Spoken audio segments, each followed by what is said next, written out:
Comedian Trevor Moore. He's a founding member of the sketch comedy troupe The Whitest Kids You Know. After killing it at the Aspen Comedy Festival, the Whitest Kids launched their own TV show. The show had many viral hits, but none more so than Trevor's It's Illegal to Say sketch that became the centerpiece of a significant Supreme Court case. Now, Trevor hosts The Trevor Moore Show on Comedy Central. It has the vibe of a late-night talk show and an ambitious mission statement, solving all the world's problems. Trevor joined us from his home in Los Angeles, where he talks about who his late-night talk show inspiration is. Well, when I was a kid, I loved David Letterman. Like the old, because when I was a kid, he was still on NBC, and I would like set the VCR to record him because I wasn't allowed to stay up and watch it, but I'd watch it when I got home from school the next day. So I've always been obsessed with the late night format. I actually worked on The Tonight Show with Jay Leno for 5 years. I was like a correspondent for them. So like I had 2 different bits, and every month I would go out and do like twice a month I would go out and do like a man on the street kind of routine for them. What's your name? Nolan. Easton. Easton, nice to meet you. Trevor. Nice to meet you, Trevor. Do you guys work out at all? We do. A lot of people, the complaint they have about working out is that it can be kind of lonely. If you go to the gym, a lot of times it's hard to find equipment that's next to each other. We've invented something so that while you're working out and building your body, you're also building your friendship as well. Okay, this is the buddy glide. And how it works is when one person pushes, the other person pulls. You want to go all the way down so you really feel that burn. That's great. I grew up watching all those things, and I loved it. So it's kind of fun to do it. Although I guess everyone has a show now. It's sort of yeah, exactly. Just like everyone has a podcast. Yeah, talk shows are like tattoos, where it used to be like kind of like whoa, like, but now it's like it's weirder if you don't have a talk show. Exactly. It reminds me. There's that famous New Yorker cartoon. I think it's by Joe Dater. A guy and this woman are sitting in a coffee shop, and the guy says to the woman, "I'm thinking of stopping a podcast." That pretty much sums it up. That's pretty much it. Yeah. Blair Sawkey and Sam Brown played the Ed McMahon, Andy Richter type roles for you on the show. We know you worked with Sam on The Whitest Kids You Know, but can you tell us a bit about your relationship with Blair? So Blair is just a hilarious comedian who I had never met until she came on the 24-hour show. Every hour in the show, we would do a different thing. And we were talking about the singularity and like AI and whether or not, AI will overtake mankind in the year 2045, which is what like Ray Kurzweil has predicted. Mm-hmm. And so it was like a very like kind of heady, sciencey hour. We had all these like computer guys on and stuff like that. And Blair was on, and she just like, she made the whole hour hilarious because she just didn't care about the computers. She just kind of cut through it all and was just making jokes the whole time. And it is learning that in being part of that society, you get rewarded for good behavior. Okay. And who doesn't want to be rewarded? Blair, what do you think? I'm just glad that it's going to be 27 years from now where I'm going to be old and that I get to be young and hot now. And so that when I am brutally murdered by your robots, it won't matter as much. You know what I mean? It just kind of worked so well that when they asked me to do this thing regularly, I was like, well, what about having Blair as the co-host? Because she's hilarious. Yeah. In the first episodes of season 2 of The Trevor Moore Show, you explored the question, is this joke offensive? How does looking at this question help solve all or maybe just some of the world's problems? There's a big thing right now where I guess it's sort of a mini culture war where people are like, people are too sensitive right now. And then the other people are like, no, they're not. You just, aren't adapting. And then there's an argument over, the whole cancel culture thing. Is it real? Is it not? There's a big, it seems to be every week there's a new article written about it. I can kind of come away from that thinking that comedy doesn't age well at all. It never has. So things change, and there's no use complaining about, every generation is going to kind of retool media to what suits them. So if you want to stay doing, the jokes that were popular 20 years ago, you're probably going to be fine, but you'll only be playing to that crowd, the crowd that was young back then. You're probably not going to get a lot of young people now to be interested in your stuff. My parents were Christian rock singers, so I grew up in a very conservative household. I wasn't allowed to watch many TV shows or movies. I couldn't watch like He-Man because it had magic in it. I couldn't watch Smurfs because it had magic in it. And so there's a lot of stuff from my childhood that people are nostalgic for now that I've never seen. Like I saw Ghostbusters for the first time when I was like 35. Wow. And I didn't really care for it. And it's because I didn't have the nostalgia for it. So I'm seeing it now, and the jokes, the process is slow. The jokes don't really seem that funny, and it's because things don't age. Like stuff from a long time ago, seems slow paced and stuff like that. And there's also tonal jokes that that don't really adapt. So, so I guess a long way of saying is I don't think it's a problem, but I also don't think the people who made those jokes that are offensive now are monsters for having made them 20 years ago. You also talked to a couple of comedians about how it's natural that offensive jokes often pop up after a tragedy. Why do you think we need bad jokes in times of trouble? I mean, I think that's just a human release. I think gallows humor is very important. Mark, what do you think about crossing the line? Is there a line? I mean, taking a risk of a joke bombing is kind of like the whole point. But like, I think Blair's right. As long as you don't write it down, like people, when you tweet a joke, people treat it like it's an iTunes service agreement. They have to like click agree, or right. Like you have to absolutely agree with the premise of a joke, which is not the point of a joke at all. But yeah, I mean, some of my favorite. I love dark humor. I still remember where I was, or a week after Columbine, the Onion headline: Columbine jocks safely resume bullying. It just still makes me laugh. And I think the thing that's interesting to me about that is how, when the Challenger happened, I was 6. And within like a week or two, like kids on the school ground are making jokes about it. And then when you talk to other kids that are around the same age, they're like, oh yeah, this joke. They all heard the same jokes, which is interesting to me because this is pre-internet. It's not like Johnny Carson was saying Challenger jokes. It's not like you could do those jokes on like the radio or like, television.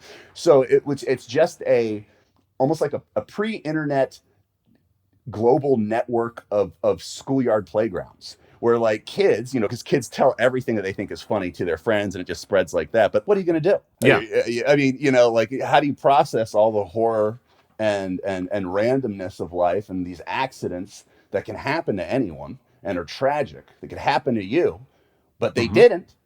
And so that's all you can do is like joke around with people still around, like, well, we're still here. They missed us, let's make light of it, Yeah, there, but for the grace of God go I. I want to revisit this, follow up on this what you told us about your childhood a couple of minutes ago about your parents being Christian rock singers and denying you access to a lot of popular culture. As you mentioned, you didn't see Ghostbusters till you were 35. Do you think, how do you think like being denied access to this popular culture affected you as a comedian? Was it a good thing to be denied to this? Do you think it made you more original, or do you think missing out on that kind of compromised your ability to be funny? So there's definitely reference points that I wouldn't make. Like I to this day I've never seen Goonies, so who knows how many Goonie references I've missed. I know it's a big thing. I know there's a pirate ship involved at some point. Like that's all I got. I don't know. I try not to be too pop culture based in comedy, and maybe that's a defensive mechanism. I don't know. I definitely think that because everything was very conservative and had to be very clean, that pushes you in the other direction. Like the Whitest Kids was constantly getting flack for being a very dirty, very kind of blue sketch show. And I think that's just kind of natural teenage rebellion where you're like, well, I'm not allowed to do this. Now I'm not at home. This is what I'm going to do. I'm going to go crazy with it. But even in that show, we always tried to stay away from the pop culture references because, we do a couple, but we never wanted it to be like a Saturday Night Live where it's like, like if you watch Saturday Night Live, a random episode of that from 10 years ago, so many of these things are about like something that Beyonce said that week. And you're like, what? I like kind of remember that. Like, kind of. So we try to keep it away from being too, hey, did you hear this? Did you hear this? It gives your comedy a longer shelf life. Yeah. Yeah. Yeah. One of these sketches is called It's Illegal to Say. Can you tell us a bit about this one? So that's one, I'm parsing my words here because I don't know. There was a Supreme Court case fought over that sketch. Hi, I'm Trevor Moore. Did you know that it's illegal to say I want to kill the President of the United States of America? It's illegal. It's a federal offense. It's one of the only sentences that you're not allowed to say. Now, it was okay for me to say it right then because I was just telling you that it's illegal to say, I really, really think someone out there should kill the President of the United States of America. That's illegal. Extremely illegal. Very, very illegal. But not illegal to say with a mortar launcher. Because that's its own sentence. It's an incomplete sentence, but it may have nothing to do with the sentence. So it's this kind of wordplay bit that I'd written, and the network was nervous about it, so I called the ACLU, and I was like, hey, am I gonna get in trouble for this? Is this fine? Can I do this bit? And they're like, we can't advise on that kind of thing. They're like, we're not allowed to tell you whether or not something is a crime. But then they did say, but we would, if you did get in trouble, we would defend you. And I was like, well, okay, cool, that's enough for me. I guess I'll put it out there. And then, so it was a fairly popular sketch from our first season, like of among the sketches. And but then a guy used the whole text of it word for word, but replaced the President of the United States with the name of his ex-wife that he was feuding with, and he put it on his Facebook. So then he was arrested, and then he said his defense was, no, it was satire. I was just doing what the Whitest kids did.